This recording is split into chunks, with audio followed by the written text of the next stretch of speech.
everybody. I'm going to sit down and just put myself in the place for a moment. Hello, I'm Emily David. I'm the senior producer at Griffin Theatre Company, and I'm going to start today by acknowledging the traditional custodians of the land that we're on, the Gadigal people of the Eora Nation. I'd like to pay my respect to their elders past and present, and extend that respect to our First Nation peers in the room with us tonight, and to the traditional custodians of the land of anyone who's dialing in with us. There is a camera up there, we are recording. Please keep that in mind as we move through tonight. Griffin acknowledges the tens of thousands of years of storytelling that has taken place on the land before us and will continue on the land after us. This venue that we're luckily in today stands on unceded country that always was, is, and will be Aboriginal land. It is my pleasure to welcome you to what I think we can now safely call the annual Playwrights Briefing. Hello to those of you in the room that I do not know, and all of those online too. In the spirit of Ange Collins's Naturism, we're here tonight to bear all. Clothes will remain on camera, but we here at Griffin are big believers in uncovering, undressing, the sometimes cloaked art of theatre making. We want to remind you, our community of artists, particularly playwrights, that Griffin is your theatre. But where is our theatre, you may be asking? All I see is a big hole in the ground. Well, you are correct. We currently have a very impressive hole where the SBW stables used to be. Now, some of you in this room will have been part of the consultation process that occurred in responding to the proposed design of the new building. So before we kick things off, I'd like to share with you a brief update on our new home. Both the theatre and the neighbouring terrace have been demolished. We salvaged around 80% of the bricks from the old theatre, which will be used in the new building. After weeks and weeks of drilling and digging and sawing, apologies to all our office staff who are still working next door, excavation is now complete. We've gone down about 6 metres, which is where the lower level will be, where the rehearsal room and the toilets will be located. Now, there have been a few hiccups, which is normal with any construction. We hit rock sooner than we were expecting to, but our builders, Structure Australia, managed that by adapting a new shoring strategy, using concrete ground beams to help with soil retention. But me explaining shoring strategies is comical, so I will leave that one right there. And then there was some heavy rain in August, as you will recall, and that was tricky, but we bought in a vacuum truck that, much to my dismay, didn't look like the vacuum from the Teletubbies, but it did the job, and that was sorted. Our signage DA with designs by TZG Architects has been approved by the City of Sydney, and we are in the final stages of design with minor adjustments being made, but otherwise we are on track. We welcomed Kerry Glasscock, Minister King, and Tanya Plibersek for site visits over the last week, and on Friday a bunch of griffs in hard hats, high-vis building, clambered down the ladder to check out what all the noise was about. We'll be pouring the concrete slab for the lower level imminently, and then we will start building up. We're excited. It's taking shape, and we can't wait to welcome you back to the building when it is complete. Over 2025, we have been bouncing around venue to venue, which has been fun and meant that Griffin could put on work at a scale we could never have done inside the stables. But for 2026, we are thrilled to be collaborating with Belvoir, this time not once, but for our full season. The downstairs theatre is an incredible temporary home for Griffin. There is the obvious similarity between our two spaces, but there's also the shared history. Both Griffin and Belvoir emerged from the DNA of the same company, Nimrod Theatre. And since then, both have shared a history of triumphing new Australian writing. The downstairs theatre has had many programming iterations, such as B Sharp, Belvoir's main stage, and most recently 25A.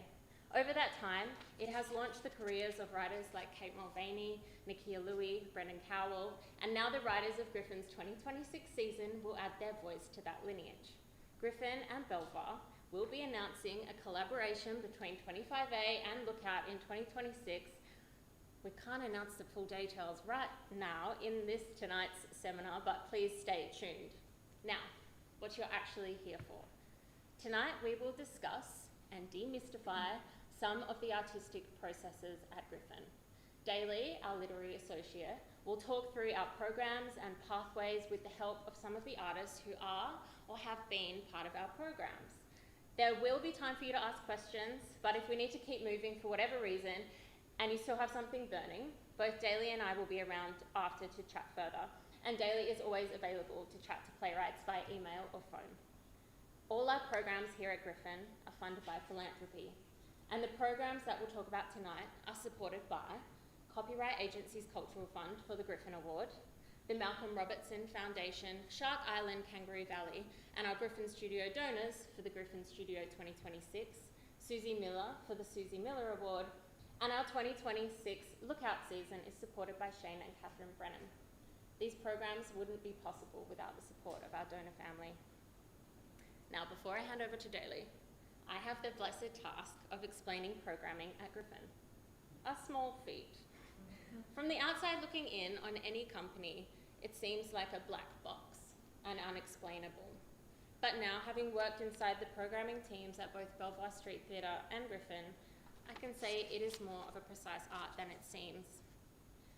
The artistic and programming team is made up of myself, Cassie Hamilton, our associate producer, Declan, our artistic director and co-CEO, Kim Scott, our general manager, and Julianne Campbell, our executive director and co-CEO.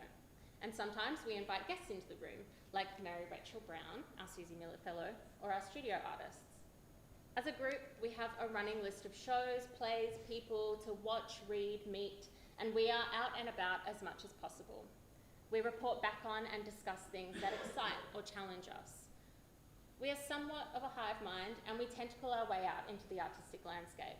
We meet weekly, but are always in discussion, and it is through these discussions that people and scripts can emerge into the pipeline.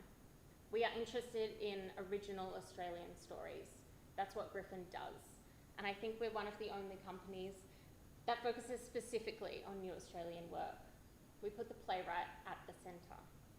Now, in terms of slots in a season, at Griffin we do 4 to 5 what we call main season works, and 2 lookout works, which Daly is talking to later, so I will focus on the main season works.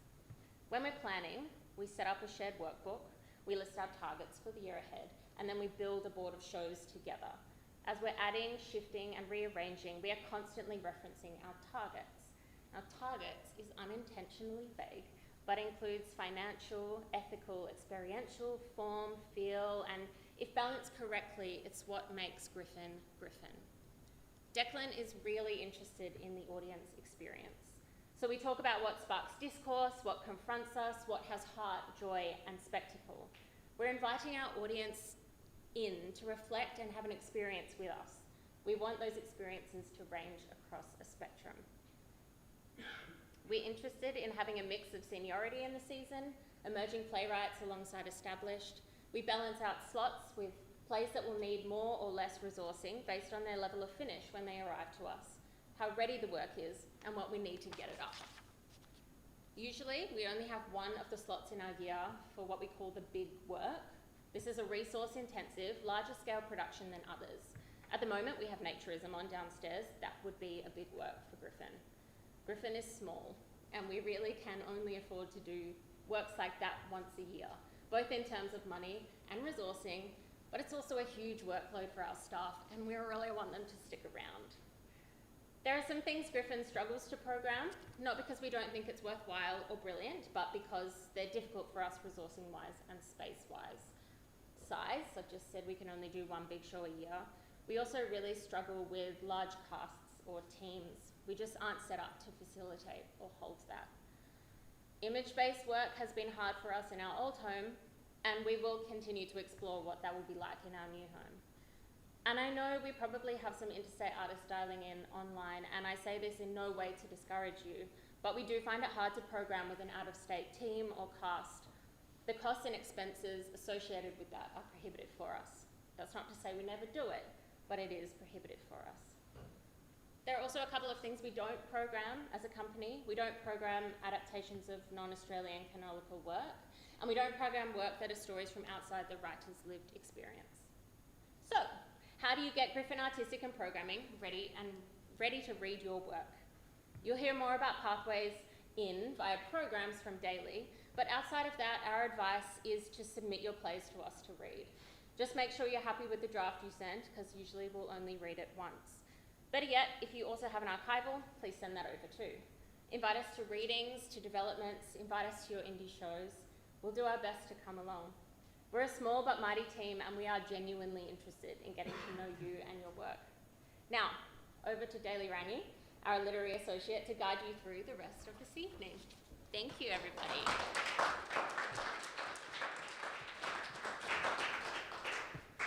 Tēnā koutou katoa, ko Daly Rangi tōku ingoa. I'm Daly, and I'm pretty dang glad to be with you all here this afternoon. For those of you who don't know me, I've been with Griffin Theatre Company for about 6 weeks now, and to be honest, it's been a bit of a surreal experience. I spent a long time looking up to the company as a playwright, wondering how I could be a part of it, and now here I am, on the other side, or on the middle ground, working in a space that I've admired for years. But while the transition from playwright to community responsibility has been exciting, it also comes with a lot of reflection. As many of you might know, my work has been about challenging form, disrupting tradition, pushing boundaries. That's my approach to writing and storytelling. As a Māori artist, I need to acknowledge that my journey with theatre and storytelling stretches back through generations. I think of my ancestors who used oral storytelling as a way to keep history alive, to share knowledge, and to connect generations through narrative. They didn't have the luxury of paper or ink or MacBooks, but they had the power of words, of performance, and of the living story. For me, writing is about bringing those traditions forward, interrogating structures and form, and using contemporary practice to express something uniquely ours, uniquely yours, uniquely collective. I strive to write in ways that reflect the complexities of my existence, our existence, fluid, unsettled, and always in conversation with the past and with the earth, sea, sky around us. So when I say I get it as a playwright, I'm not just talking about the challenges of writing from a craft perspective. I'm also talking about writing as a deeply personal and political act, about challenging the world as we know it, and about reclaiming space for voices and stories that have often been sidelined or ignored. But at the end of the day, stories are stories, and have always been what we do as humans, whatever your positionality. Us storytellers are what we would call pūkeko, swamp hens, wading through the same waters for thousands of years. That's why Griffin's an exciting place for me to be, because I know that this company values this and welcomes experimentations, welcomes new voices, new ways of thinking and working. I wanted to ensure that Griffin remains a place where every writer's voice matters, where we nurture the work that challenges the status quo, and where we can help push stories out into the world that might just make people think differently, feel deeply, and engage in important conversations. So as you know, Griffin has kind of always been about new writing. It's in our DNA. We're not just a company that produces established work or runs safe, predictable seasons. What excites us is the new, the challenging, undiscovered. Griffin has always been a place where we don't just want your drafts. We want to dig deep with you, to interrogate your ideas together, to give your work the space and attention it needs and deserves, within reason, within resources. We believe the process is just as important as the product. That means dramaturgical support at Griffin isn't just a one-way street. We don't just sit back and give you passive feedback. We are with you, questioning, listening, offering guidance, and sometimes, let's be honest, provoking you to see your work through new eyes. The goal is to help you unlock the best version of your play and challenge you to go further than you thought possible. So, if you're submitting to Griffin, whether a play or whether for a program, or just having a conversation with us, you're not just submitting to a company, you're entering a relationship where we work together and we collaborate. We don't just want to be a sounding board, we're actively in the trenches offering suggestions, sparking ideas, and providing collaborative space. I encourage you to bring that with you if you engage with us. I'll be running through our programs, what they are, how you apply, and what you might expect if successful. I'll be talking about Griffin Lookout, Suzie Miller Award, Griffin Studio, and the Griffin Award. The details of everything I discussed with you will be available on our website or in our brochure, which is just outside, so do feel free just to sit back and let it flow over you or take notes. But the best playwriting comes from listening. Just as I started at Griffin, we announced our 2026 season, and I'd like to take a moment to spotlight a fantastic project that emerged from our Griffin Studio program last year, Mum Club, written by Georgia Gillis. This play was developed through Griffin Studio, which was designed to give playwrights a space to workshop and develop their scripts with professional dramaturgical feedback and support. A little bit more on that later. I'll let Georgia speak to what the work is, But the play is about to undergo a development week next week, where Georgia will be working closely with the Griffin team and the Mum Club creative teams to refine the script further and prepare it for its eventual production late next year. This is exactly the kind of work Griffin Studio was designed to support: playwrights who are pushing boundaries, telling untold stories, and developing work that's both innovative and a little bit personal. I'm going to ask Georgia to join me up here and share a little bit about her experience developing the play and what's coming up next. Say hello to Georgia. Thank you. Firstly, if you wouldn't mind Yes. sharing with the crowd here, what is Mum Club? I've changed the name. It's actually called Dad Club. No, Mum Club is about an amazing new mum called Sadie. Her first baby, she's new to Sydney. She's a mess, so that's where we meet her. And she's a gorgeous Aboriginal girl. She doesn't know anyone there. She decides, look, the best way to meet people is to join a mum club, where she meets an inner west mums club with every sort of character you can think of. There's well-meaning mum, there's hot, tired dad, there's, can I say it? Cunt mum. And she's exactly who you think. But they go on a journey together. She meets sister girl, she calls back to home, and it's crazy, it's wild, and it's from lived experience, so some of the stories you won't believe, but hopefully it will also make you feel less alone and excited about our community. Great. What was it like developing Mum Club through the studio? Like, did that experience shape the play ultimately? Or did you come in with a certain idea of what it was going to be and then it changed? I pitched a one-woman show, and then one of the first scenes that I wrote, there was 15 characters in it. And so I think the studio was great because getting in with Dylan and sort of going, okay, what is Mum Club? And starting off, I just sort of wrote a few scenes, like some cool moments, and I quickly realised this is not a one-woman show. This is like a key main character, and then there's three sort of characters that play the other multiple people that she intersects with. And, you know, just off my head and how I sort of envisioned it, it could not have come to life the way it did without being in those rooms with Dylan and then the other two Griffin Studio writers that had nothing to do with my play, but being able to just talk freely with them, it sort of came to life, bigger than I could ever imagine. Great. So you've got a development coming up next week. Yes. What are you most interested in uncovering during that week? I'm excited because it's going to be the team. It's going to, you know, Miranda Tapsell is my Sadie, so that's like a dream cast. She's going to be there with her bub. I've got Shari as my director. I've got Dylan there. I've got amazing other supporting actors. I think for me, I'm just excited to be as present as I possibly can be and let it evolve. There's some sticky bits at the end of the second half that I really want to work on, but I just don't want to put too much pressure on it. I just want to soak up the environment and just sort of be together as this team is sort of set on this journey. Yeah. Were there any key moments where it changed? I know you've said kind of going down from 15 characters down to, like, have there been other similar moments like that?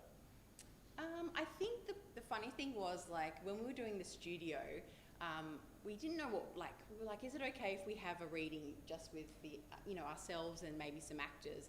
And that was sort of like a massive turning point for me because me and Dylan were talking, especially the bigger scenes with all these characters. It's like either when we hear this aloud, this is going to suck or it's going to come to life.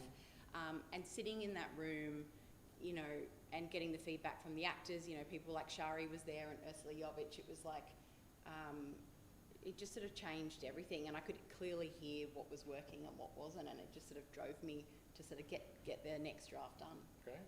It's obviously a huge milestone having Mum Club programmed as well. What does that kind of feel like to have started with an idea and being at this point?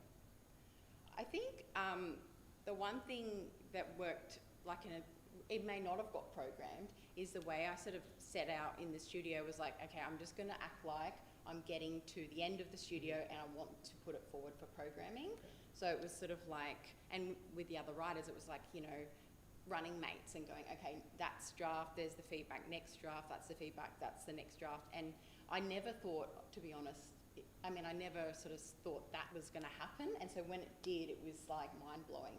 I just thought, oh, they'll consider it, they'll be lovely. Griffin's such a supportive theatre. But when it got up, I literally thought Declan was taking the piss. I was like, what the fuck? It's getting programmed, you know, it's just life-changing. So, and this is the play that I've been holding off writing since my daughter was born. It's really personal. There's some dark stuff in it, and I kept pulling it out, putting it back, pulling it out. And actually, when I did my interview for the studio, they said, oh, you don't have to pitch anything, just come and meet us. But they just asked me, what are you working on? And I started talking about it. So to think that this hidden story that I didn't want to talk about was the thing that got programmed is hilarious and special. Great. Thank you so much, everyone. Thank you. So, a little bit more about Studio down the track, but speaking of plays coming to life, we're going to dive first into Griffin Lookout, which is probably one of the most exciting programs for independent artists that we run here at Griffin. So, Griffin Lookout is all about finding and supporting the next wave of the independent theatre makers in Sydney. The voices, the stories, the ideas that deserve to be seen. Lookout is where we hand over the keys to independent artists and support them as they bring their productions to life. It's our way of saying, you have something unique, you have something bold, and we want to help you make that happen. Currently, each year we select 2 productions to participate in Griffin Lookout. These are independently produced shows that receive significant support from Griffin, but are still very much owned and operated by the teams themselves. This is about Griffin giving these vital companies in our ecosystem the resources and platform they need to get their work in front of audiences and helping them break into the scene in a meaningful way with these new works. So just to run down what Griffin Lookout actually offers for participating artists. So firstly, it's inclusion in Griffin's season. So these shows are presented as part of our official season, even though they are produced by the artists.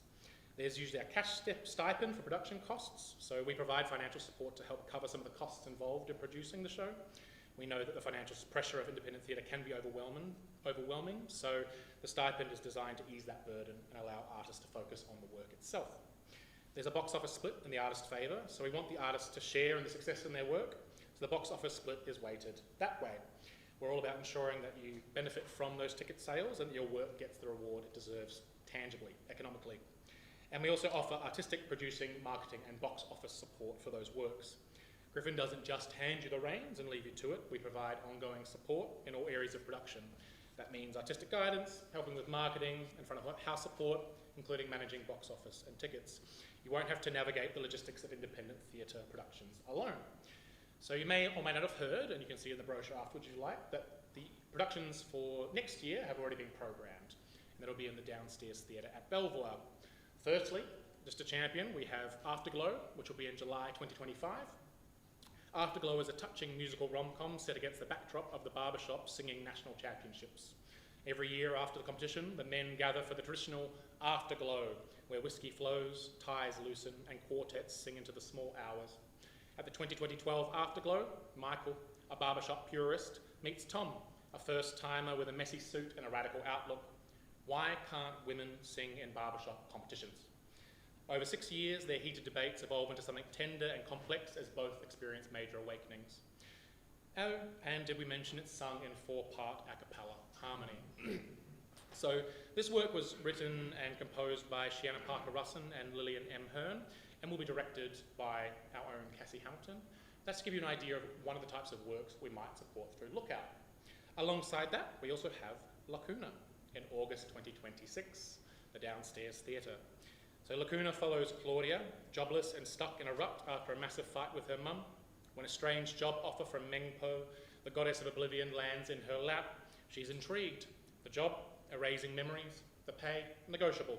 The catch, it's in the underworld, with weird hours and no work from home option. But Claudia takes the job, relishing the distraction.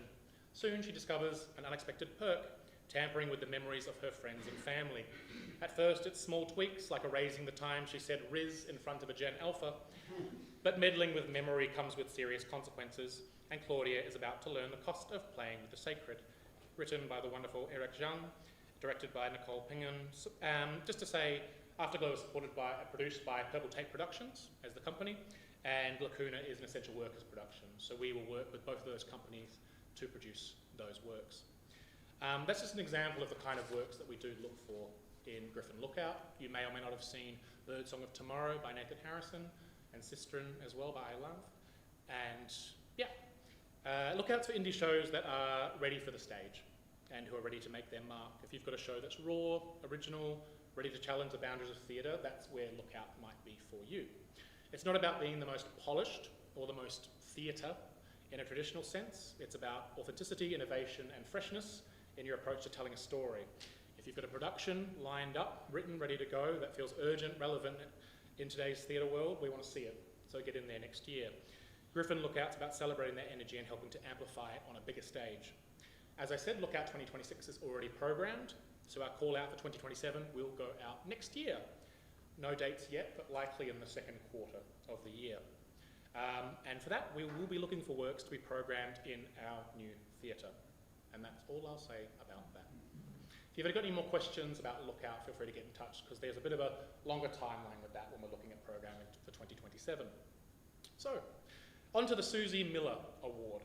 So, the Suzie Miller Award is one of Griffin Theatre's most recent initiatives, and it's designed to provide mid-career playwrights with the resources, support, and space they need to develop their craft.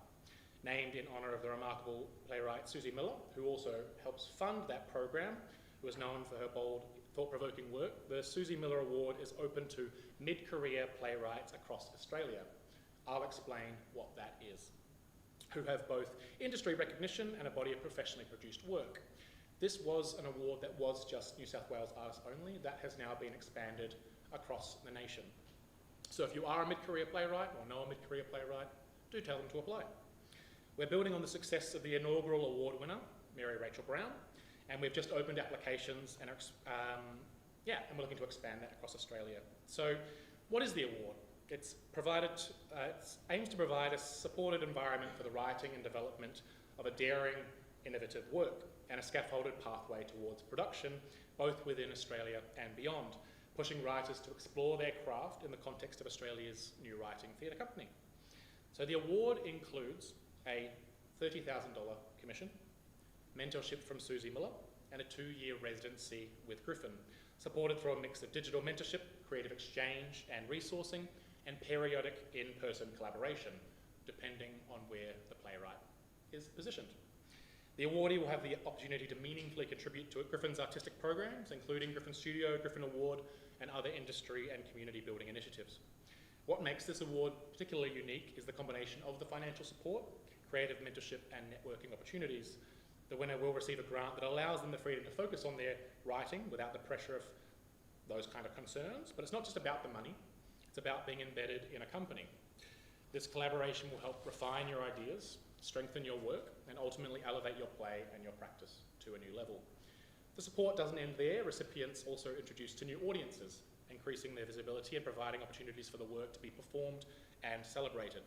So right now, we've been thrilled to have Mary Rachel Brown as the current recipient.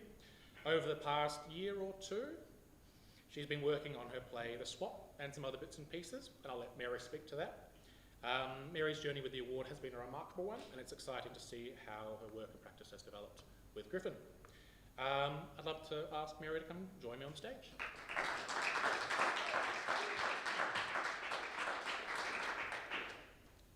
I think it's good to start with, what are you working on at the moment? What's The Swap? I am still working on The Swap, and I say still in a very positive way. It's been really lovely to be able to stretch out. I'm quite a slow processor as a creative, so it's been good to stretch out and know that you have a home to do that within for 2 years, and to really make use and exploit the feedback. So I'm working on that. I've just finished a co-written show that's been on at the Old Fitz, and so we're working out a strategy for a future life for that. What else am I up to? That's kind of enough. Know what I'm doing at the moment, yeah. I'm working at night too. Oh, so great, just casually. Yeah, just casually. Yeah, and been influenced by a lot of, really interesting young writers. Yeah. So what was the process, what's the process been, like actually being in the middle of the Suzie Miller Award? Because obviously you're the first person who's undergone the award. What does it tangibly look like from week to week or month to month? Or does it Yeah, shift? I think it shifts, and I think what I'm going to say could probably move across the studio in a lot of things, because I was also a studio artist originally. I think Griffin it's a very two-way street. So the first year for me, I really wanted to take up that mantle of embedding myself in the company. So what that looked like for me is I learnt a lot about programming that's going to help me. You know, there's a certain amount of being a playwright that you need to be a strategist as well, and I now feel I'm tooled up to do that, and it's also demystified a lot of what I think you feel there's this wall of where things aren't transparent. Well, it's been very transparent. I've learned a lot about how the company finds work, how they discuss work. I've also sort of learnt to flex my own dramaturgical muscle, because I'm a dramaturg as well. So I've been partnered to mentor some young writers. I've fought for works within the programming arena, and what's great about that is you get to sit in a room and you know it's so great for a writer to be able to. The best way to learn about thinking, I think, is to see the artistic team talk with rigour about the work. So I've kind of learnt a lot about the interior of the creative thinking of the company. And with the swap, I've had readings, and they've been really helpful and really amazing to learn about where the work has gaps and where it still needs to grow. And I've had a really good collaborative relationship with the company about the pathway for that work. Yeah, great. Were there any specific moments where it kind of did shift and you kind of went, oh, that's what I'm trying to answer with this work? Or has it been more of a slow burn? It's been more of a slow burn, but I think after its second read, I kind of realised where the gravity drops and the impact you could feel it in the room, and I went, that's where the power of the work lies. So I've written more into those areas. And finally, if you had any advice for any mid-career playwrights out there thinking about applying, what would you offer? Look, I'd offer this to any playwright at all. any situation you're in. Focus on what. Come armed with ideas you're passionate about, and be cognizant that it's a two-way street. So take agency not only about what you want to draw upon resources-wise, but also what you have to offer the company. Particularly if you're mid-career, you're going to have some tools that you can offer. So I was really excited when I went for the interview. I said I do want to work with new writers, and I do want to contribute to the conversation about scripts. And so I think find out, have a look at what the company has been programming, and the work they're looking at. Go see their work, and then think about what you've done in the past that has contributed to the industry, as well as what you want back. So the two-way street, as always. Always a two-way street. Yeah. Well, thank you so much. Thank you. And thank you, everyone. So a bit more of the detail. So applications are currently open. You can go on through our website and through a link to what we call Cognito form. If you've got any issues accessing that, you can always email the team and we'll help you out. Those applications are open till 9 a.m. November 12th. Reach out if you need assistance. Don't keep it until last minute. We don't have a lot of scope for extending the deadline, as we are a small literary team, being myself. But to be clear, just to let you know whether you feel like you qualify, applicants should have at least 5 years of professional credits in main stage or independent contexts. Be able to demonstrate a track record of work which speaks to now, asking knotty contemporary questions of Australia's audiences. Stand to benefit from the financial and creative support provided by the award. That feels like it goes without saying, but it's also good to frame where you are in your career too. And be an Australian resident and available to attend regular events and meetings in person or online over 2026 and 2027. There's a couple of questions that you'll be asked. So when you go on, it's not a very complex form, but you'll be asked, what would being a recipient of the Suzie Miller Award allow you to do differently in your career or practice? What kind of work are you interested in writing at this stage in your career? What does it shape and its feel? What does it say or ask or provoke? What haven't you had the chance to write before? And you're going to have about 500 words to answer that. But if you're a mid-career playwright, you should be okay. We also ask for your CV and for an industry referee who can speak to your writing and your process. That is all. And then we will contact for interviews after that closing date. That's the Suzie Miller Award. Next, on to Griffin Studio. As you have heard with Georgia and Mum Club, Griffin Studio is an important initiative within our company that plays a central role in supporting the development of new work and fostering the careers of playwrights. As a dedicated creative space, it provides an environment where writers can experiment, refine and collaborate on their ideas away from the pressures of production deadlines. The program offers playwrights a chance to workshop new scripts, receive valuable feedback and explore their work in depth with professional actors and directors. It can also serve as a bridge between the early stages of writing and full-scale productions, allowing playwrights to test their work before committing to it. Importantly, Griffin Studio fosters community among writers, creating opportunities for connection and collaboration with your peers. There is a group of 3 playwrights. It's about building that community. I, myself, have been through a couple of programs like that, and the programs themselves were great, like a lot of information, but the best part of those programs was building those lifelong relationships with your peers, fellow writers. So for Studio, we're looking specifically for New South Wales-based artists to join us in a paid 1-year residency.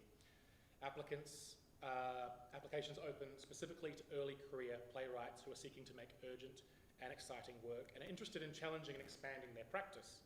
If you have any questions about what early career might mean, please don't hesitate to email me.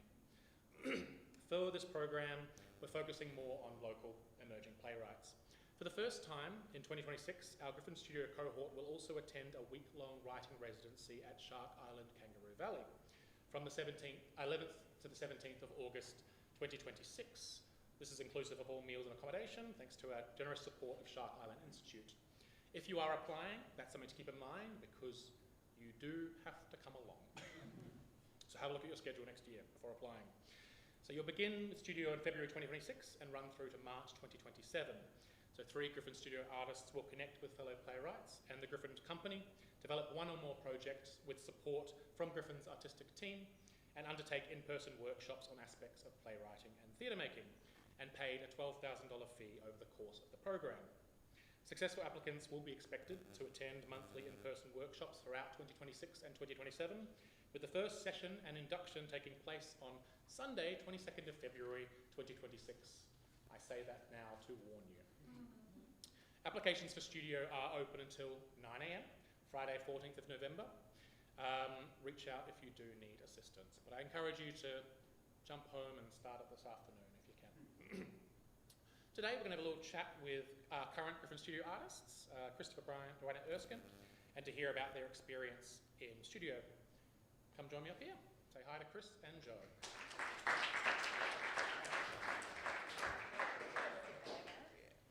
So, we're over halfway at this point with Griffin Studio, and obviously I've just started and kind of taking the reins. What's it been like so far? What's been the highs, the lows, the confusing moments for you? You want to pick up? No. Okay, sure, I can.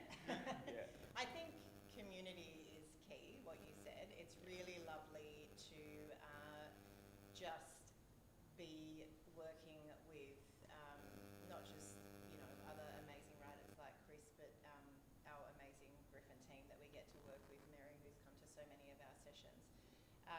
And just really the relationship that we have, developing work together and the way that we're able to talk and have these big conversations about writing and our craft and support is key, I think, because so much of our time as writers is squirreled away by ourselves working on something going, I don't know if it's any good. And so to be able to turn up every month and have these conversations and develop these relationships, Yeah, I'm just going to say the same thing really, but it's like, it's definitely something that you're like, oh, that'll be cool coming in, and then you actually to experience like how wonderful it is to just be able to like, have these new friendships and understand the way that Griffin as a company works. Like that's wonderful, but also to just have those really naughty, interesting conversations and to take something that you pitched, you have this idea, and to just really just tear it apart in a good, positive way.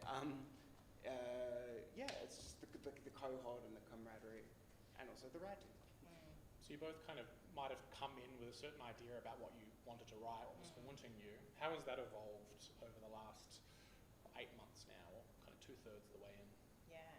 Well, we were, I think, different to Georgia, your experience. We were asked to pitch a play that we wanted to work on.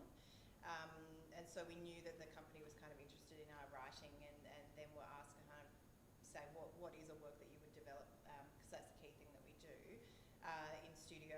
I had kind of a pile of ideas for full plays that I would have easily spoken about, but I chose the play that I had been trying to unsuccessfully write for about 12 years because I was scared to write it. And it's a deeply personal play, and I just knew I am never going to write this play unless I have accountability, deadlines, people caring about it and making me do it. And so I pitched that one. And that's been an amazing process because it's the hardest thing I've ever had to write, but I've had a team of people around me. And actually that camaraderie, that community, I've had so many times where I'm like, I'm throwing it all out. It's no one wants to hear this play. And the team's been like, no, Joe. And kind of held me there. And so I guess that's, and what the play that I thought I was writing has become so much bigger than the one that I thought I was writing.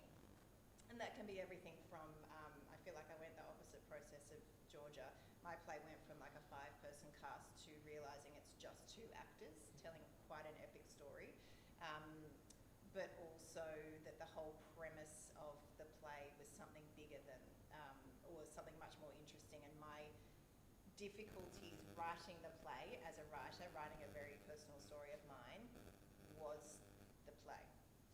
So I've now become a character in my own play, trying to tell this story. So it's evolved a lot, and I think I would never have come to that.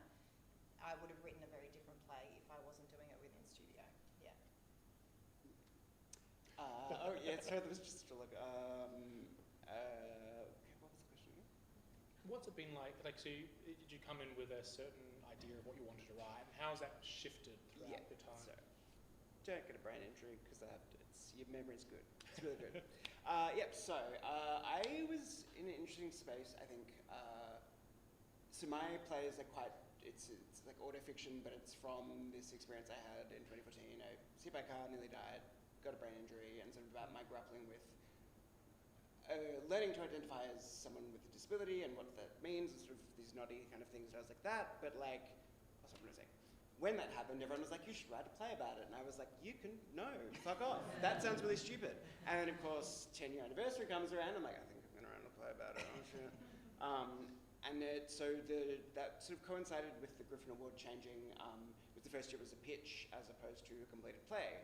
And that was really advantageous because that put me through my paces of like, I'm very much like, oh, that's an idea, cool, start writing, go. And like, it's so much is dramaturgy or so much work or so much me going, I don't know how to make this work, I'm going to abandon it. But the structure of the award sort of put me through my paces and made me really work out the idea, which was actually really great because then it sort of, that was the idea that I came to the studio with. But also at the same time, it was almost this double-edged sword because I had done so much work on it. I was like, well, that's the play, that's what it's going to be. And then so to get into this environment and to have all these wonderful, like, intelligent, switched-on people who, like, everyone really cares about your work and cares about what you're doing, and they all want to help you make the idea better. And that has been really great because it's all this stuff that I was like, no, it's done. The play didn't exist, but I was like, it's done in my head. I know what it's going to be. And then it's just been this thing of like, oh wait, no, I don't really know what it is going to be, and it's allowed me to like explore things and make the funny bits funnier, and make the sad bits sadder, and sort of just make it a overall. I think it's still working on it, but I think it's going to be a much better play than it could have been, and it's really exciting. So any final little tidbits of advice for anyone thinking about applying? Yes, I would say that I didn't think I was eligible for this program, so just get in touch with Griffin if you're not sure and ask.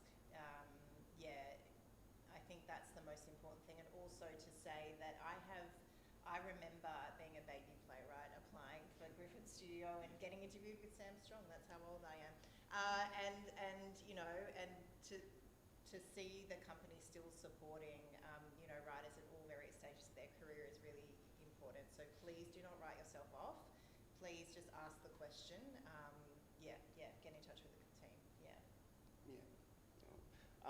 And this sounds like a cliche, and it kind of is a cliche, but sometimes cliches are good, was that for myself, because I think I came to like the interview stage of Griffin Studio 2 times beforehand, and thinking back, both of those times I was like, what's a play that Griffin will like? I will write a play for Griffin.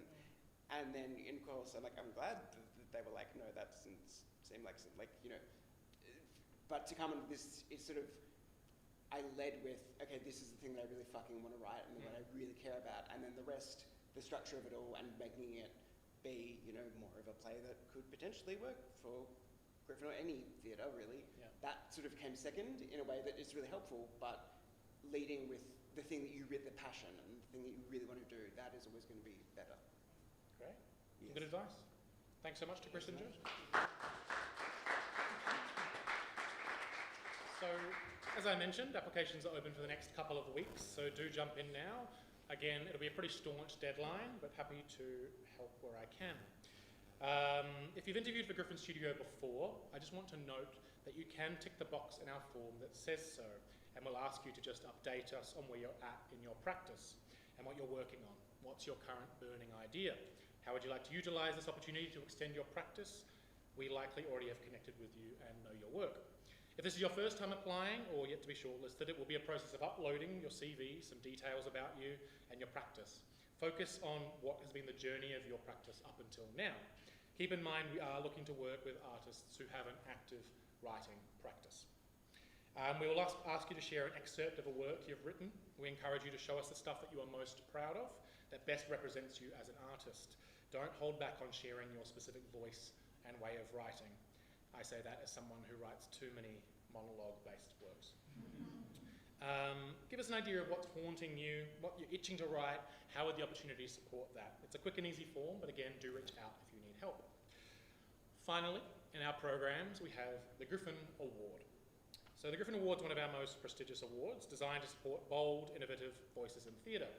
If you've got a new play that you're eager to begin writing, this is a fantastic opportunity to do so. For playwrights, it's a great opportunity, and we pivoted from a $10,000 award for a finished script to a full commission and support from the company to develop that work. The commission rates do go up every year out of good faith, so the exact amount will be on our website when we upload that form. But to give you an idea, it has been $17,700 roughly there, but we want to honour the cost of living in that regard. The commission gives you financial support to focus on writing, but the real value is the dramaturgy.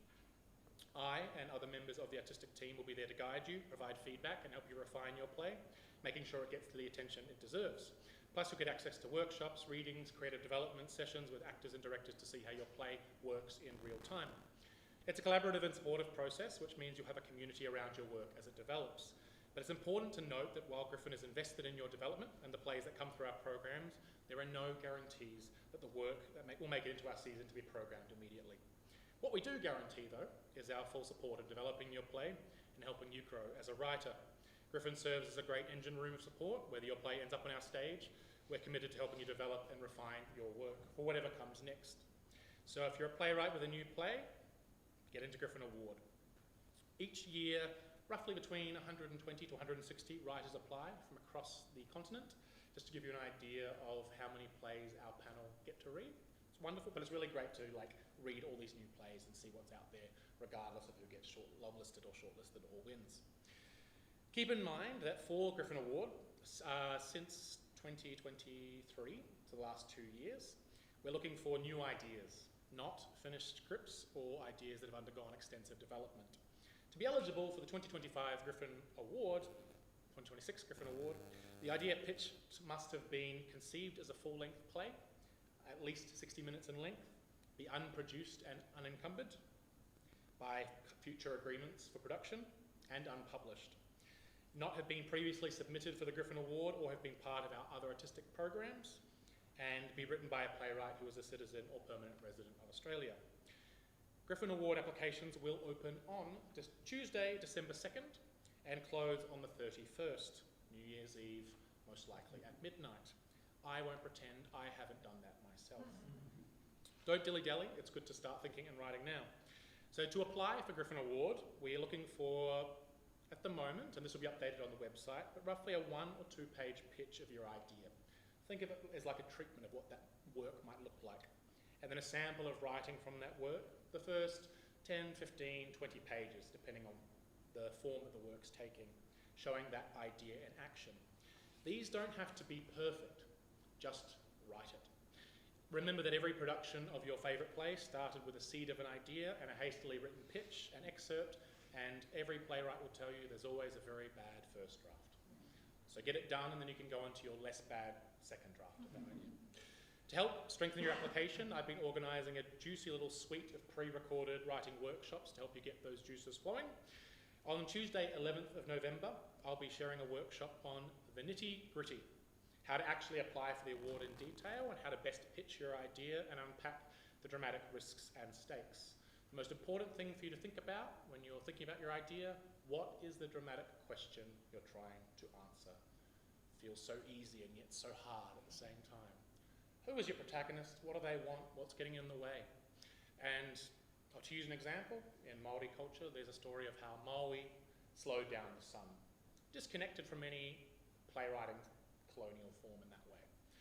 What does Maui want to do? Wants to slow the sun. What's going to stop him? It's too hot. How's he going to get there? Some birds are going to help him bring some water over and some nets. It's great. What if he doesn't do it? Everyone's not going to be able to work because the sun's going too fast. That's your dramatic question. Think about that. That's one of the key things I want you to focus on in your pitches, but I'll unpack that in the nitty-gritty.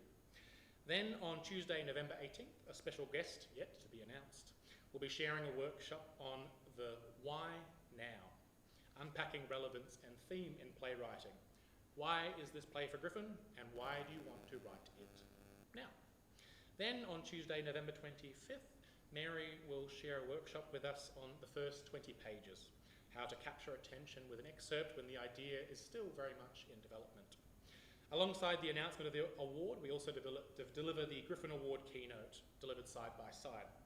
Delivered by a senior playwright, it demonstrates the potential of a playwright as thought leader with a State of the Nation assessment. Last year, this was Leah Purcell, and Michelle Lee won the Griffin Award with Snappy. Next year, the Griffin Award keynote speaker is, you'll find out. And the awardee could be you. Get writing.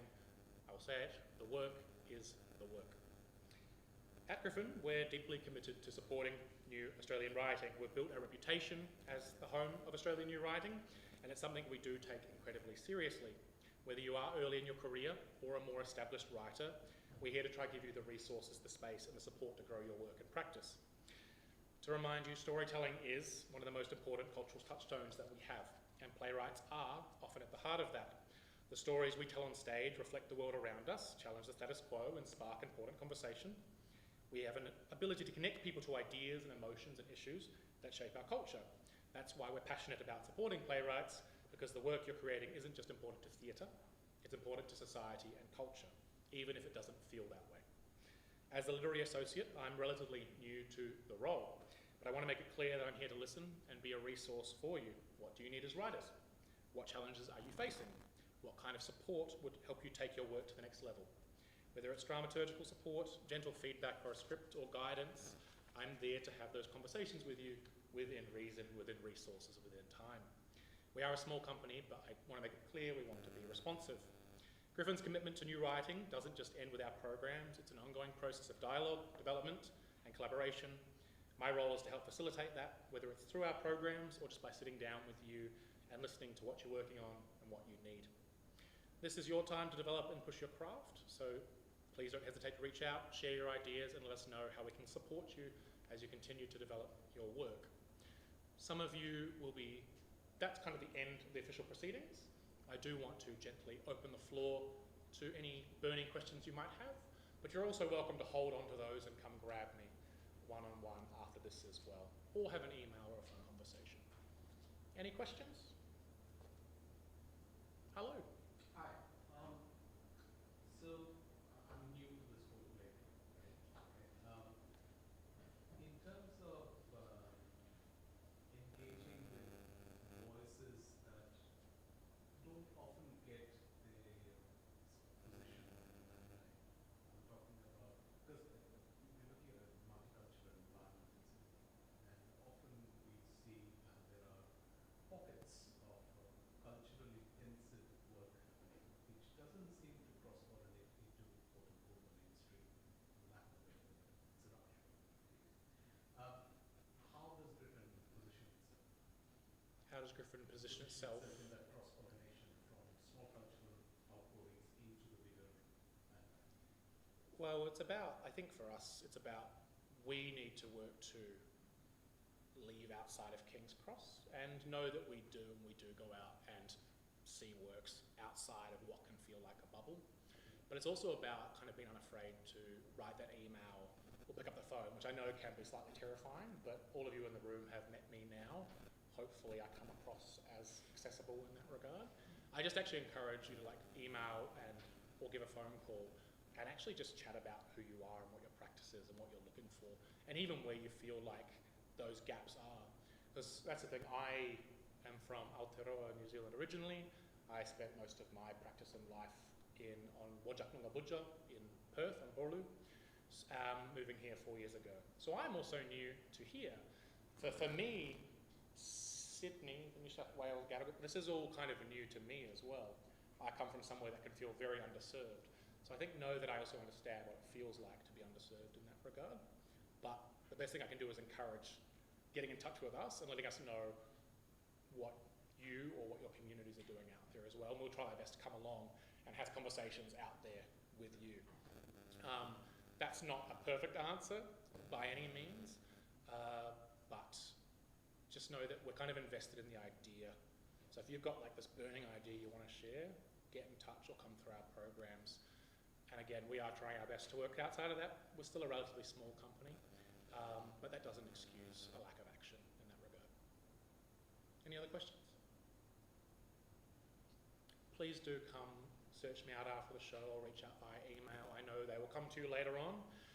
Some of you may be aware that we do have a showing of Naturism tonight at 7 p.m. just in Wharf 2, which is just down the corridor.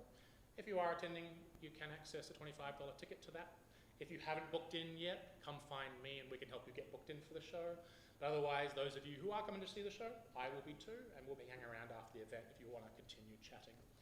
Otherwise, members of the Griffin team are scattered around the room, some wearing badges, some not. Julianne's in the back, our Executive Director, got Christy from Marketing, Blake, our Administrator, Kim Scott, our General Manager at the back there, Emily David, Cassie, who you met out the front, our Associate Producer. Come say hi. This room is ours until Naturism, so feel free to hang out and just chill. But thank you so much for coming today. I've been Daily Dongy.